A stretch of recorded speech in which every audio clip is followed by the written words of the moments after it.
Okay, that's the meeting recording, so I will take the student of the Risk and Audit Scrutiny Committee on the 22nd of June.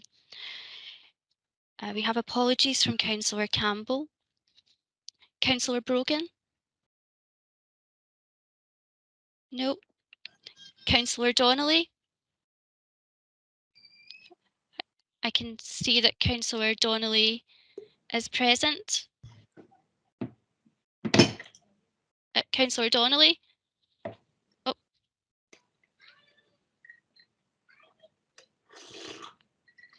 She's showing as present. Councillor Ferguson, you're present.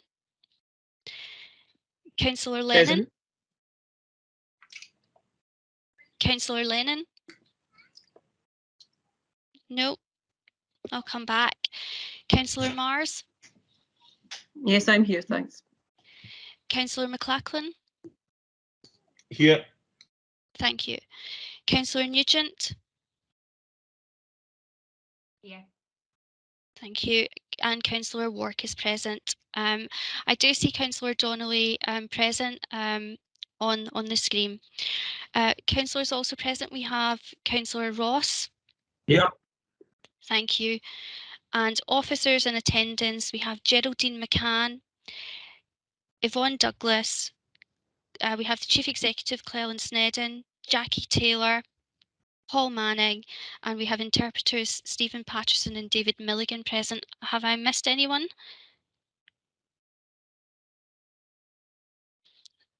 I think that's everyone, so I will pass you back to the chair to commence today's business. Thank you. Thank you. I think Mary might have said that she went looking for her glasses, so I'm sure she'll join with us shortly. I will move to item 1 in the agenda, and that is declaration of interest, if we have any. Okay. Item 2 in the agenda is minutes of the previous meeting. Does anyone have anything they wish to raise from the minutes? If not, I will move the minutes. If I could have a seconder. I'll second. Thank you, Mary. Move to item 3 on the agenda. Internal Audit Annual Assurance Report 2020 to 2021, starting on page 9. And I will hand over to Yvonne Douglas to take us through this report. Thank you, Chair. As you say, this is the internal audit annual report. So the purpose of the report is set out at 1.1. So it's to do a couple of things. It reports on the progress and performance of internal audit in 2021 and also provides an overall audit opinion for this year. In terms of where the annual report sits, it's the final element of reporting for 2021. So you'll remember back in September, we had an audit plan that was approved by the committee, and that was preceded by a work plan that took us through the early part of the year because of the pandemic. Subsequent to that, there's been activity reports that have been presented to each audit committee, and that's giving you an update on the progress that we've made with delivering the audit plan. And this last report, the annual report, is what you have in front of you today. So that summarises all of the work that's been completed in terms of the audit plan, takes all of this and expresses it as an overall audit opinion. And as to where this then sits, this then forms part of the Council's annual governance statement, which is the next item on the agenda. So just to take you through this report, it starts off by talking about the public sector internal audit standards. And they're obviously important when you're delivering audit assignments because we need to comply with those.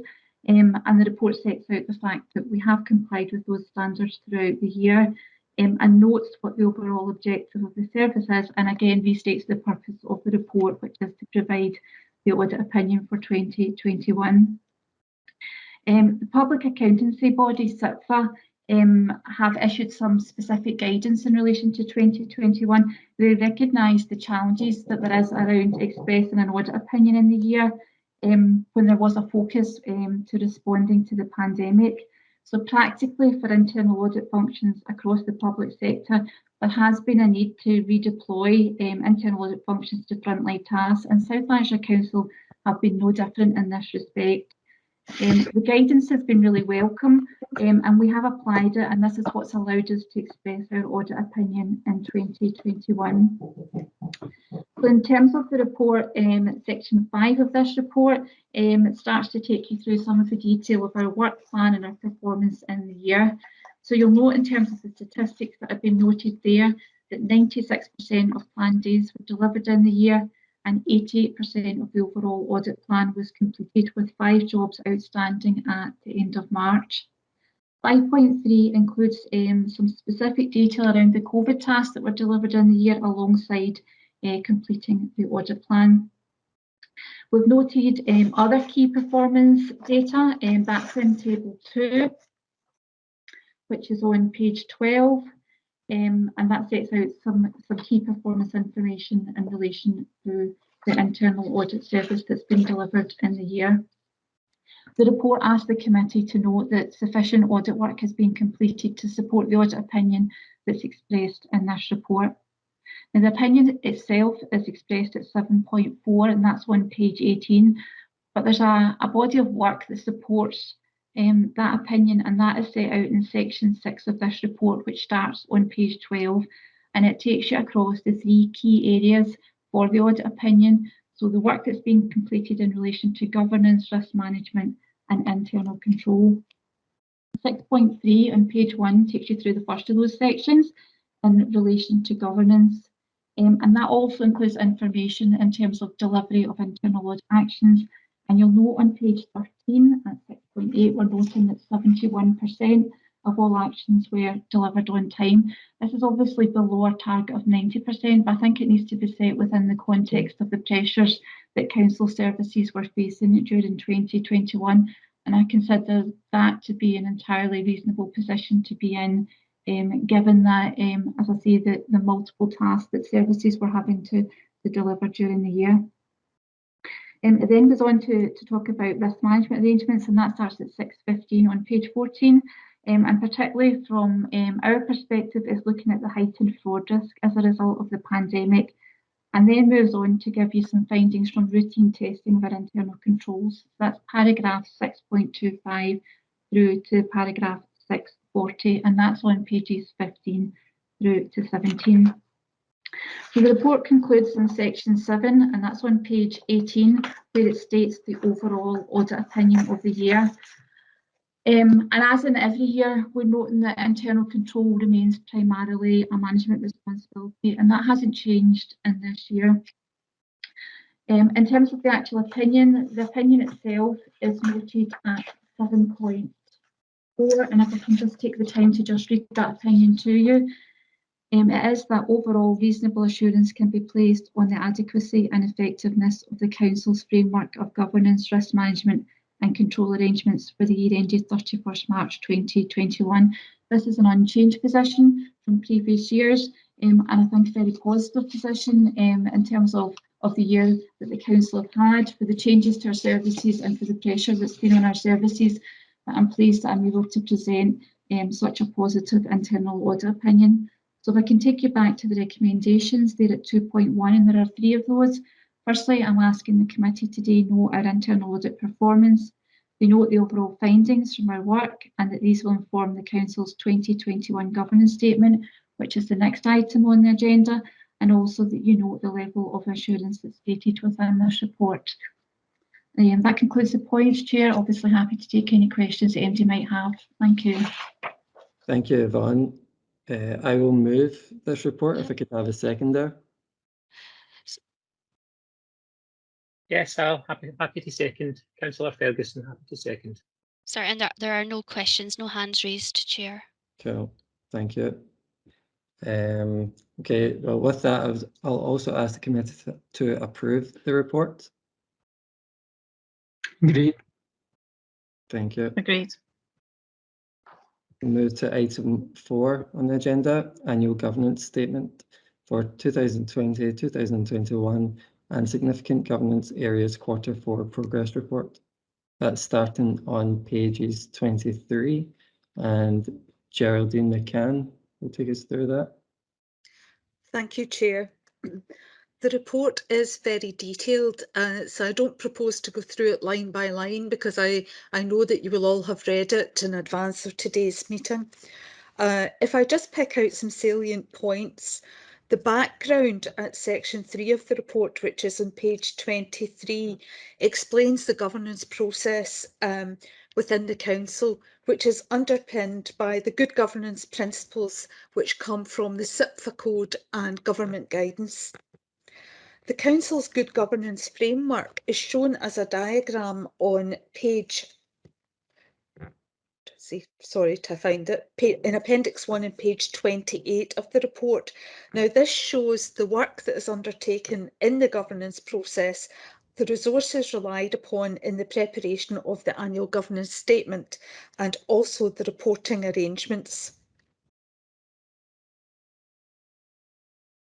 Section 4 of the report, as Yvonne has already indicated, contains the internal audit opinion and assurance on our governance arrangements, and these are found at section 4.3 of the report. And as Yvonne has already told you, overall they found that a reasonable assurance can be placed on the adequacy and effectiveness of the Council's governance framework, the risk management and control arrangements for the year ending 31st March 2021. And also the opinion of the Council's Risk Management Service is that a good level of assurance can be placed on the Council's strategic risk control environment and on their operational risk control environment. So that's good news, considering the year that we have gone through from 2020 to 2021. The governance statement itself you can find in section 5 of the report. Now again, it's quite detailed and it's pages 31 and 38 of the agenda.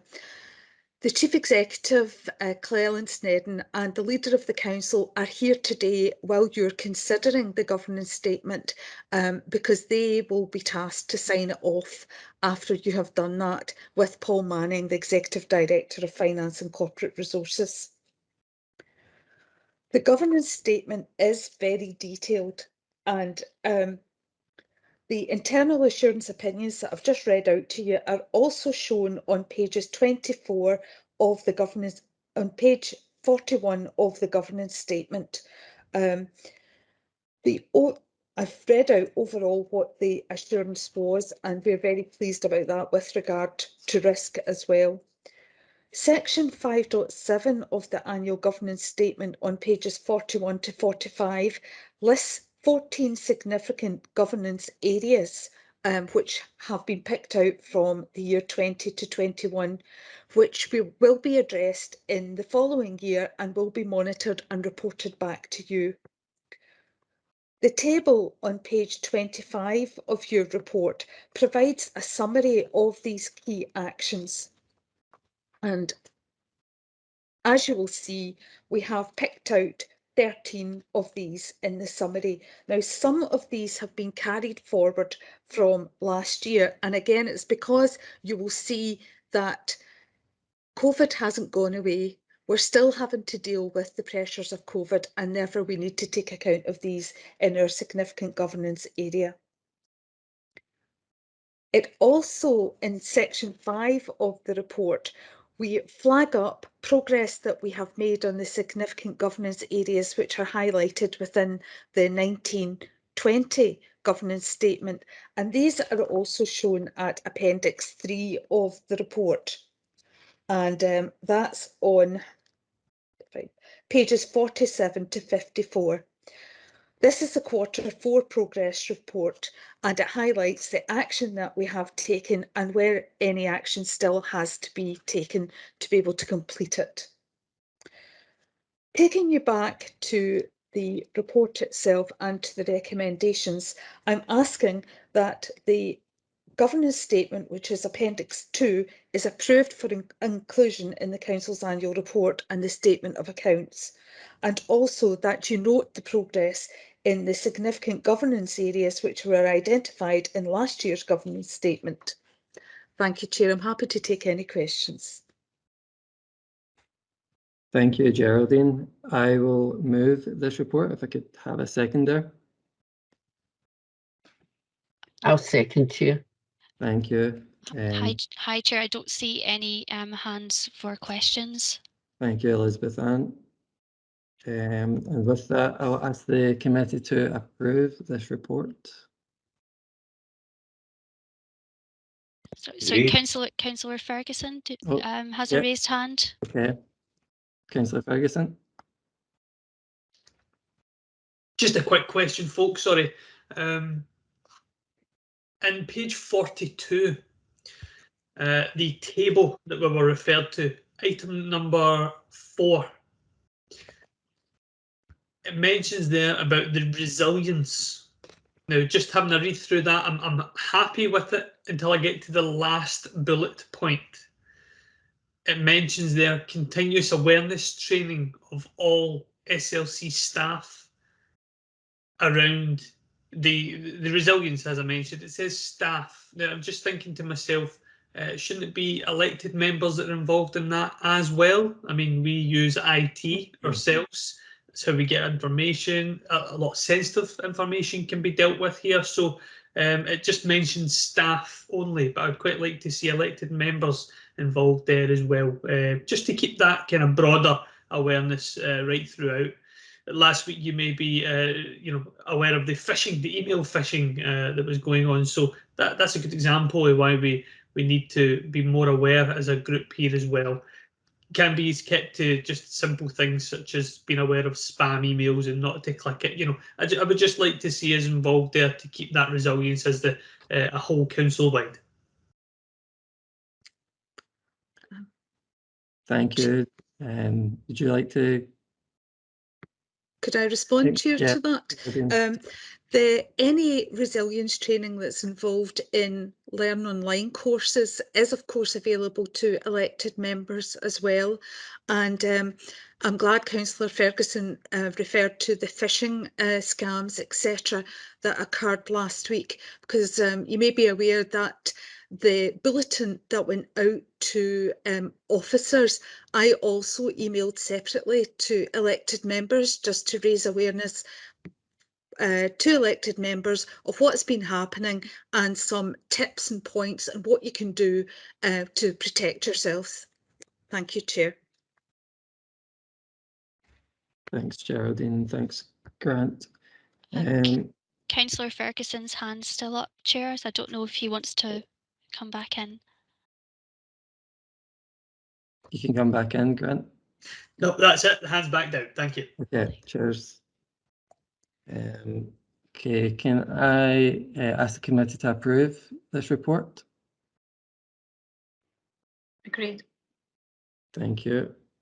I'm not sure if Cleland and John are looking to be excused at this point, or if they're looking to stay. Councillor Ross has his hand raised, Chair. Yes, Chair, I would appreciate if you could be excused from the meeting. I have some other business to attend to. I think there's a mountain bike waiting and me getting on the saddle, as I probably won't be able to get any exercise tomorrow with the meetings we have on. But as usual, I've enjoyed my short stay with the Risk and Scrutiny Forum and always made to feel welcome here. And I hope you enjoy chairing the rest of the meeting. Okay. Thank you, John. I'm sure you can catch up with the rest of the meeting on YouTube later. So, cheers. Thank you. Chair, I'll take my leave as well. Apparently, I've got to push a bike uphill to assist the council leader. But thank you very much for the invite to the committee. Thank you. Okay, with that, we'll move on to items for noting. Item 5 is our first with unaudited annual accounts 2020 to 2021. Starting at pages 55, and Jackie Taylor will lead us through this report. Thanks, Chair. It's actually myself who's no, that's absolutely fine. So this is, as you say, this is an item for noting, right? This is the unaudited annual accounts, and it's to advise the members of the requirement to consider the unaudited accounts and the accounts relating to the trusts as well that the council has.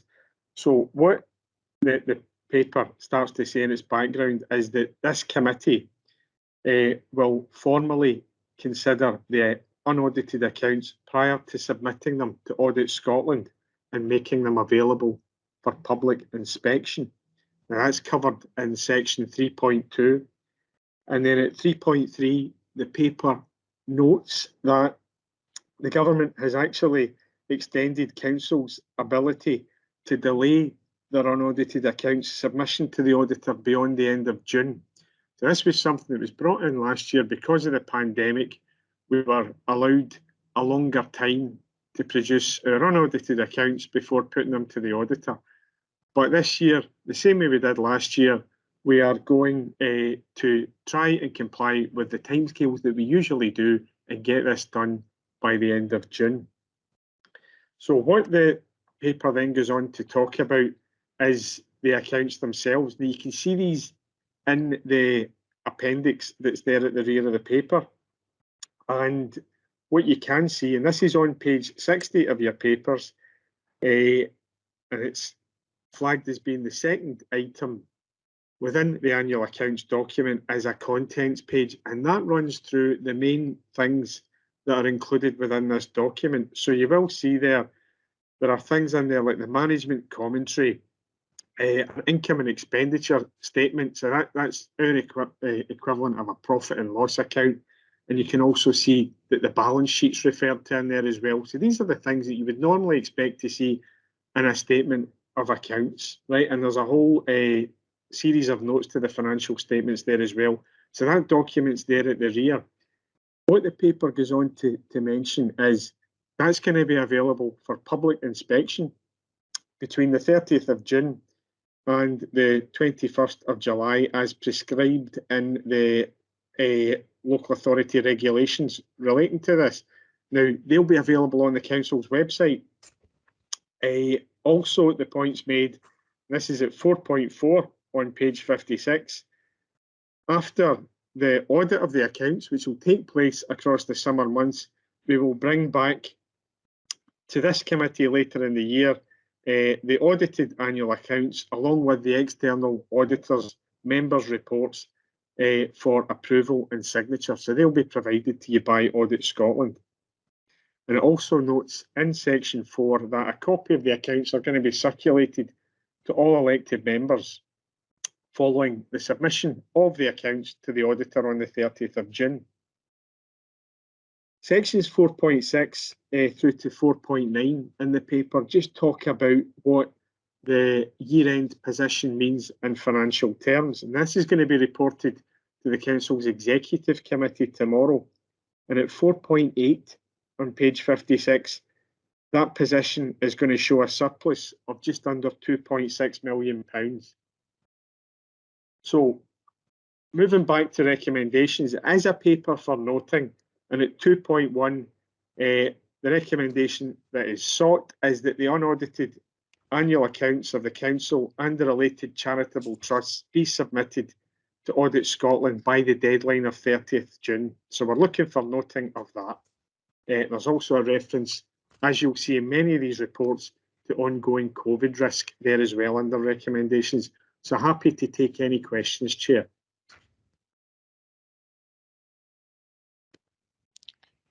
Thank you, Paul. I did forget to highlight that there was an error in this report with the recommendations at section 2 and in section 7 and its reference to section 6.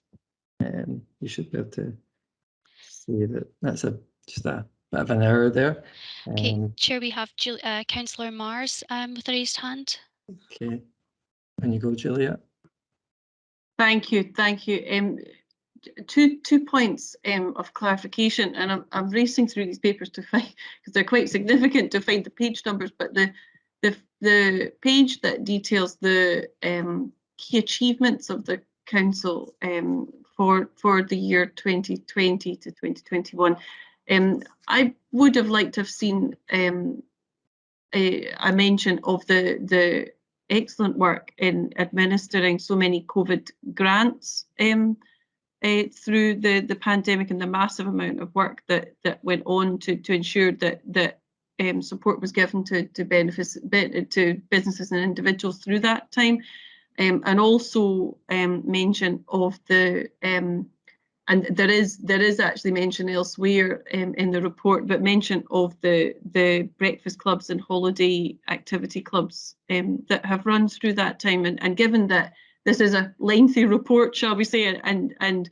members of the public may only read key aspects of it, I think they're important points to raise in a very difficult year for everyone. And also, and again, I'm racing to find the page number, but I did note that for the charitable trusts, that there is apparently no indemnity insurance in place for the members involved, and I'm interested to know the justification for that.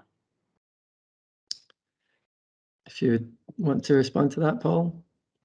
Yeah, I'll come in just on the first point, Councillor Mars, and in terms of the charitable trust and the insurance, I'll pass over to Jackie. See, in terms of the highlights, we work on a basis where we'll sort of cast our net round resources and ask for their nominations and key achievements. The points you raise are absolutely brilliant ones, and these are things that should be reflected. So what we'll try and do for the updated version that comes back after audit is to reflect that in there. Right, so that the permanent version of the document moving forward has got recognition of those facts in there. There are a stack of other places where those points that you raise are being made, but I would agree it would be nice to see them in there, so we'll have that reflected in. And I'll maybe just look to Jackie around the indemnity insurance on the charitable trusts. Thanks, Paul. Councillor Mars, it's an area that I wasn't aware of, to be honest. Obviously, it's in the accounts if you've referenced it. So with your permission, I'll go back and check with our risk manager, Scott Dunsmore, and come back to you on that. I'm pretty sure it's not adding any particular risk to those trustees, but I'd like to check that out with Scott, if that's okay. That would be fine. I'm struggling to find the page number, but I do remember noting it and having an interest. Thanks, Paul and Jackie and Julia. Any other questions? We still have Councillor Mars' hand raised. I'm not sure if it's a legacy hand. Okay. It is, so there's no further hands, Chair.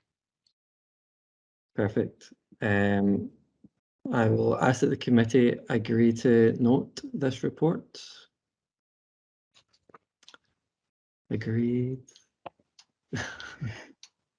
Okay, we'll move to item 6. Agreed. Agreed. Thank you. Agreed. We'll move to item 6, the internal audit activity, as at the 4th of June 2021, starting on page 219, and we'll hand back to Yvonne Douglas. Thank you. Thank you, Chair. Could I ask for a short pause till I find the correct page, please? Yes, no worries. So yeah, page 219.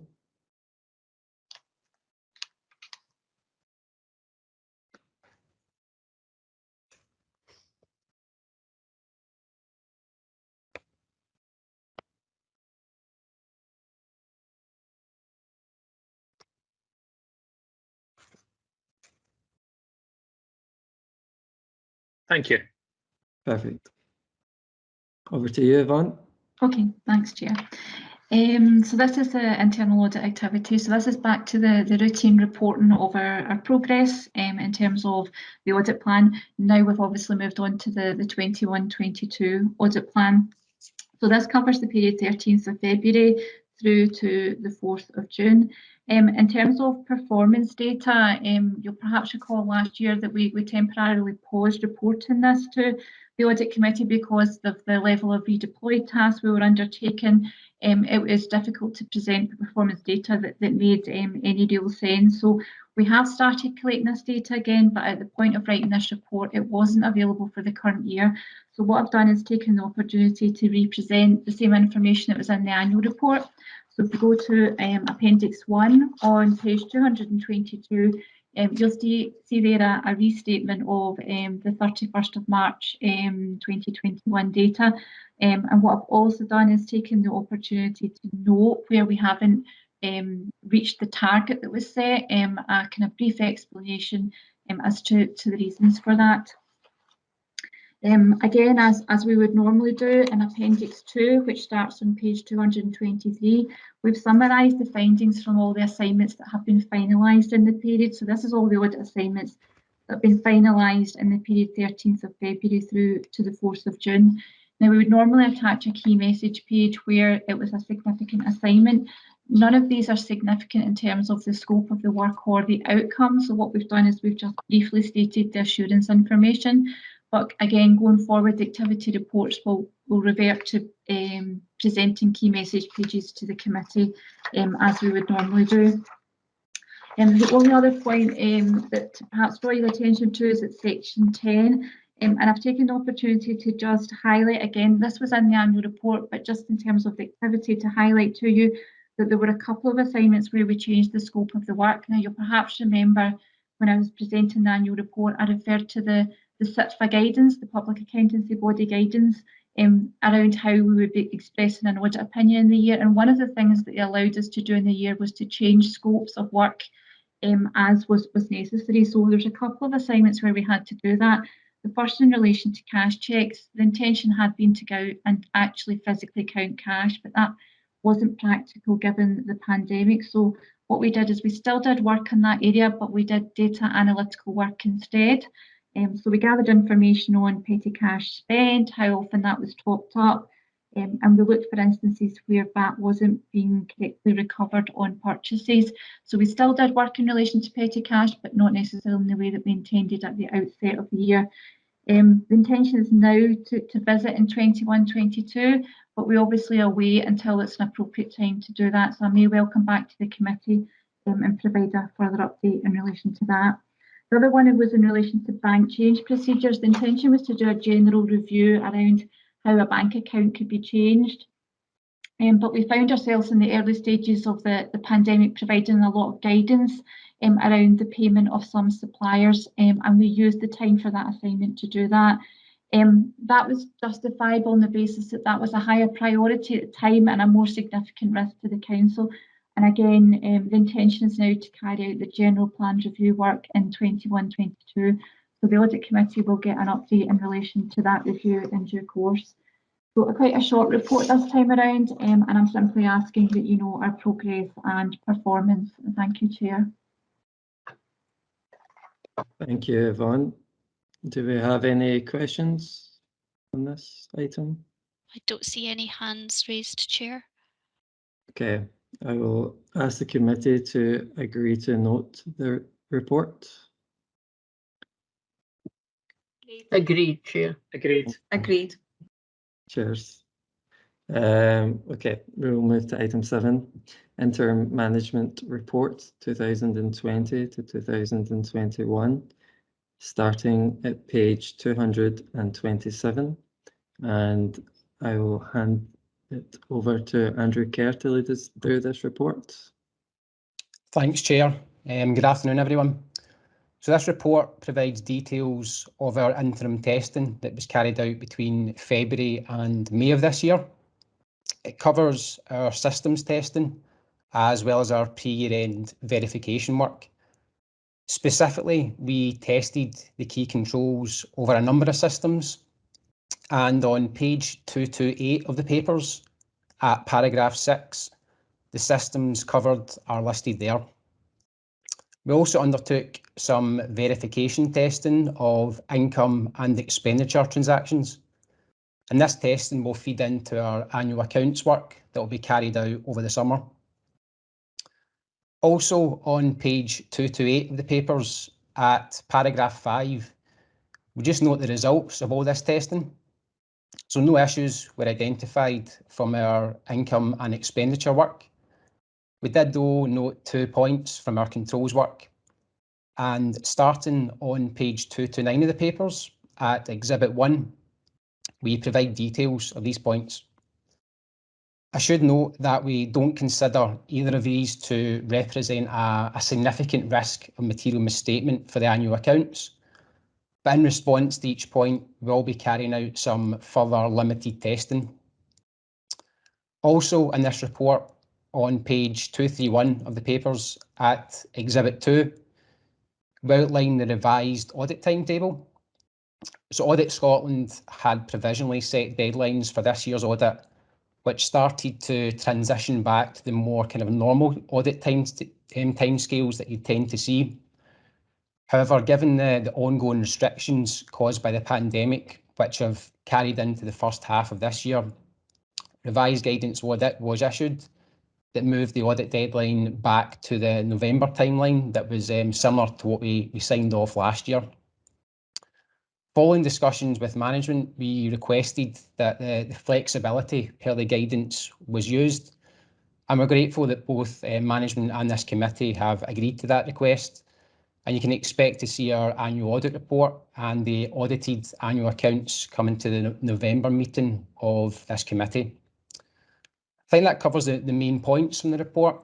I just asked the committee to note it, and I'd be happy to take any questions that members may have. Thank you, Andrew. Does anyone have any questions? Don't see any hands raised, Chair. Thank you. I will ask the committee to agree to note this report. Agreed. Agreed. Thank you. Agreed. Okay, we'll move to item 8 on the agenda, Financial Resources Scrutiny Forum activity, starting on page 235, and I will hand it over to Jackie. Thank you, Chair. Thank you. So this is a simple report. This covers the reports that have been presented to the Financial Resources Scrutiny Forum from August last year to May this year. This is a regular report to this forum. And if I draw your attention to Appendix 1, which starts on page 237, that gives each of the forum dates and covers each of the papers that were detailed in those agendas. It is a regular agenda and it covers our revenue monitoring position, both in summary and in detail, and it also covers our year-end position as well. So if you look through the different months, you will see a repetition of agenda items, and it's just updating on each period's financial position. It also covers capital, and that's covered in the right-hand side of the table. And again, it covers the year-end position and regular monitoring items on capital, and we also provide physical as well as financial updates to the forum. So the information's there for noting, but happy to take any questions, Chair. Thanks. Thank you, Jackie. Does anyone have any questions? No hands raised, Chair. Okay, thank you. I will ask the committee to agree to note this report. Agreed. Agreed. Agreed. Thank you. Cheers. Move to item 9 on the agenda, forward programme for future meetings, starting at page 239, and I will hand it over to Elizabeth Ann for this. Thank you, Chair. The purpose of the report is set out at 1.1, and it's to advise members of the forward programme for meetings of this committee to January 2022, and also to invite members to suggest topics for inclusion in the committee's forward programme. The background is set out in paragraph 3.1, and as you can see, it is a standard agenda item at this committee. The forward programme is detailed at the appendix on page 241 of the report, and the recommendation is that the committee is asked to note the forward programme for the meeting of the Risk and Audit Scrutiny Committee to January 2022. Thank you, Chair. Thank you, Elizabeth Ann. Any questions on that? All good. I'll ask the committee to agree to note the report. Agreed, Chair. Thank you. Moves us on to item 10, urgent business. I don't have any. If anyone else does, speak now. Okay, good. There's none. I'd like to thank everyone for their attendance today, especially the officers and the reports that they've given. And that concludes our meeting. Thank you. Can I thank the chair for stepping in and conducting the meeting? Thank you. Thank you, Mary. Take care, everyone. Cheers. Right. See you, everyone. Bye. Bye.